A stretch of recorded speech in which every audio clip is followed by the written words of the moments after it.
po nagtitigil ang mga 4x4 going to Mount Pinatubo kasi dito po nagtitik ng pictures yung mga tao. And after dito, pwede na kaming umalis ulit patungo ng Mount Pinatubo. Ayan. So maganda kasi ang view dito guys, tsaka hindi siya against the light. So dito talaga sila tumitigil para magpicture. Maganda kasi ang view. Ayan si Kevin. He's busy taking videos. Ang ganda guys. Ayan. Ang lawak ng lugar.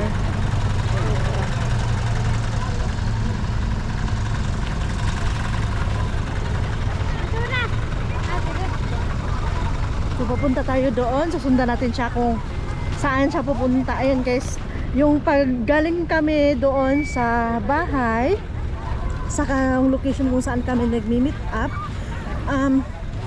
ang linis ng shoes ko, sobrang puti. Pero ngayon, look, yan guys, sobrang itim na, sobrang dumit dahil po sa sobrang alikabok. At ayan, ganun din po sila, nangyayari sa kanila yung nagsusuot ng mga puti. Sobrang ano na, sobrang dumi. Ayan, may kabayo dito, pwede kayong sumakay ng kabayo. And dito po, hirap ako maglakad kasi sobrang mabuhangin, ang kapalang buhangin. Ito po, galing po ito sa Mount Pinatubo. Ito lahat ng buhangin dito. Ay, okay.